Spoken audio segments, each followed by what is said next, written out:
আপনি কিভাবে জমিনে কর্তৃত্ব পাবেন সেটার উপায় বা সুন্নাহ, আর কাফের কিভাবে পাবে সেটার উপায় বা সুন্নাহ আলাদা। পাগল না মানুষের, আমি তো বলি অনেক দিনের মজলিসে বলি, ওইখানে বলছি ওই দিন যে আজকে যদি কইতো আমেরিকান এমবাসি ভিসা দিবে, এই মজলিস খালি হয়ে যেত, আগে আসলে আগে পাইবেন ভিসা। আমাদের এটা হবে না ইনশাল্লাহ। কাফেরকে তো আল্লাহ ওয়াদা করছেন, সে যখন চাবে তাকে দেওয়া হবে, পৃথিবীর ঐশ্বর্য দেওয়া হবে, কিন্তু আপনাকে দিবেন কখন, কর্তৃত্ব দিবেন কখন? সূরা নূরের 55 নম্বর আয়াতে বলছেন আপনি যখন আল্লাহকে ভয় করবেন। তাকওয়া হলো আপনার সেই সুন্নাহ যা আপনাকে পিকে নিয়ে যাবে। আর ওদের হচ্ছে আল্লাহ বিমুখ হয়ে তারা যখন মেটেরিয়ালিস্ট হইলো, যেই ফর্মে তারা আল্লাহকে মানতো, তখন কিন্তু আল্লাহ তাদেরকে ভরে দিচ্ছেন। এইটা যদি আপনি না বোঝেন আর ওদের সুন্নাহ দিয়ে আপনি কর্তৃত্ব লাভ করতে চান, সারা জীবন ফুটবলের মতো ওদের পায়ে পায়ে আপনি ঘুরবেন। আপনাকে আপনার সুন্নাহ দিয়ে কর্তৃত্ব লাভ করতে হবে, এবং সেটার প্রিকন্ডিশন হচ্ছে তাকওয়া। আপনাকে আবার ফিরে যেতে হবে এসে।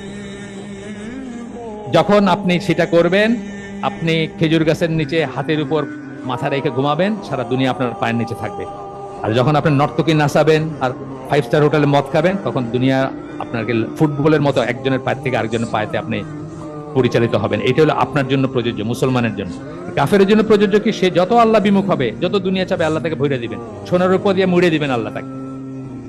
এই সুন্নাহটা যে আলাদা, এটা বুঝতে হবে, এবং নিজেদের সুন্নাহ অনুযায়ী উপরে ওঠার চেষ্টা করতে হবে।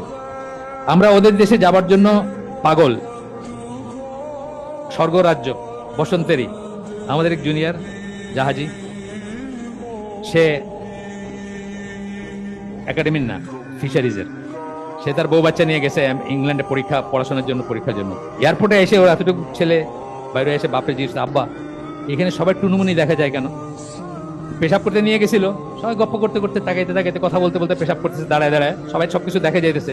এত দূর বাচ্চা এসে দেখেছে, মানে হিথ্রো এয়ারপোর্টে আর কি, আব্বু এখানে সবাই টুনুমুনি কেন দেখা যায়? তো এটা হলো পশ্চিমা ওয়ার্ল্ড ভিউ আর কি। এখন ইটস আপ টু ইউ। আপনি তো পাগল না মানুষের, আমি তো বলি অনেক দিনের মজলিসে বলি, ওইখানে বলছি ওই দিন যে আজকে যদি কইতো আমেরিকান এমবাসি ভিসা দিবে, এই মজলিস খালি হয়ে যেত, আগে আসলে আগে পাইবেন ভিসা। আমাদের এটা হবে না ইনশাল্লাহ। আমাদের এই জায়গা হবে না, খালি আমি জানি। কিন্তু আমি যে মজলিসে কথা বলছি সেখানে হইতো এটা। কনক্লুশন শেষ। এটা যদি 2 মিনিট বেশি লাগে, এটা দিয়ে আমি শেষ করে দিলাম।